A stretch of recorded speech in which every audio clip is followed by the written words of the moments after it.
Hello बच्चों, class 12th में bio में आपका 4th चैप्टर कंटिन्यू है। जनन स्वास्थ्य, रिप्रोडक्टिव हेल्थ।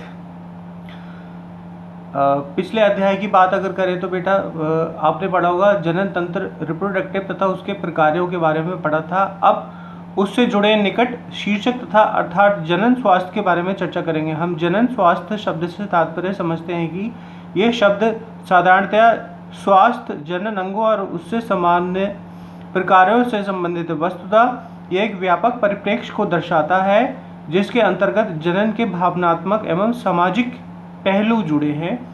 विश्व स्वास्थ्य संगठन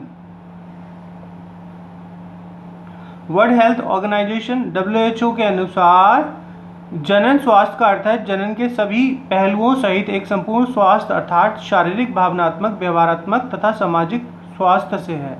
इसलिए ऐसे समाज को जननात्मक रूप से स्वस्थ समाज कहा जा सकता है जिसमें लोगों के जनन अंग शारीरिक रूप से, प्रकार्यात्मक रूप से सामान्य, यौन संबंधी सभी पहलुओं में जिसकी भावनात्मक, व्यवहारिक, पारस्परिक क्रियाएं सामान्य हों।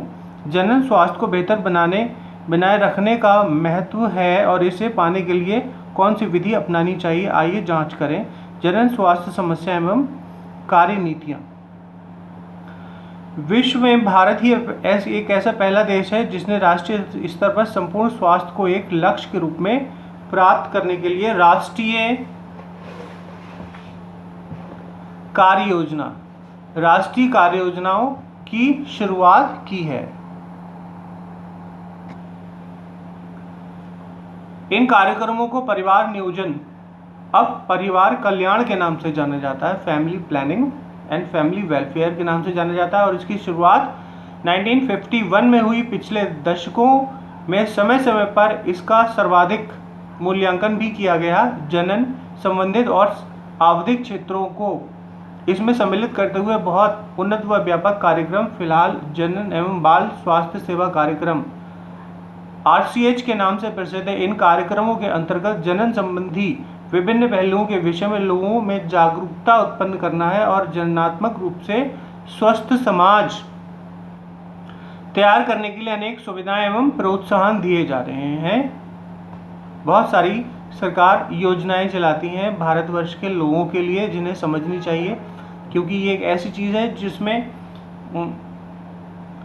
स्वस्थ जीवन बहुत आवश्यक है। स्वास्थ्य क्योंकि इससे जुड़ा हुआ एक दूसरे जीव की जिंदगी, जो दूसरे जीव की लाइफ से जुड़ी रहती है। इसलिए अगर शरीर स्वस्थ होगा तब आने वाली संतान भी स्वस्थ होगी। इसीलिए ये बहुत महत्वपूर्ण, क्योंकि माता पिता के ही लक्षण अपने बच्चों में जीन्स के रूप में जाते हैं।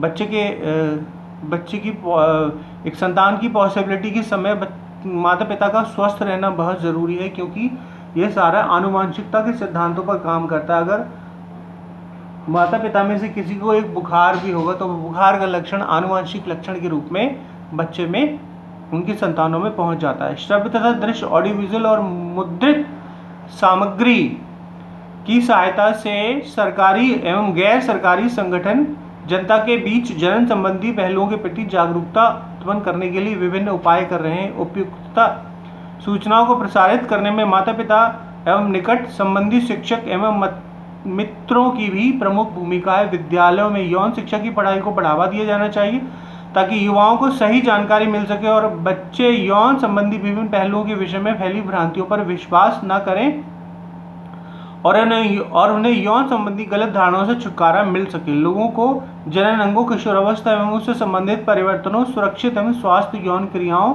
यौन संचारित रोगों एवं एड्स के विषय में जानकारी विशेष रूप से किशोर आयु वर्ग में जनन स्वास्थ्य संबंधी जीवन बिताने में सहायक होती है। लोगों को शिक्षित करना, विशेष रूप से जनन श्रम जोड़ी तथा वे जिनकी आयु विवाह योग्य है उन्हें उपलब्ध जन्म नियंत्रक, गर्भ निरोधक विकल्पों एवं गर्भवती माताओं की देखभाल, माँ बच्चों की प्रसवेत्तर पोस्ट नेस्टल देखभाल आदि के बारे में, स्तनपान का महत्व, लड़का या लड़की को समान महत्व एवं समान अवसर देने की जानकारी आदि से जागरूक कराना और स्वास्थ्य के प्रति जागरूक कराना, ये सब निर्माण करना होगा। अनियंत्रित श्रृंखला, अनियंत्रित जनसंख्या वृद्धि होने वाली समस्याओं से सामाजिक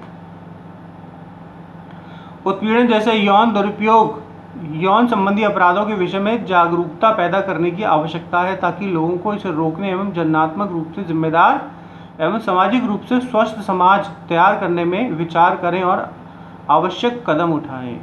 ओके बच्चों, thank you so much for watching my video.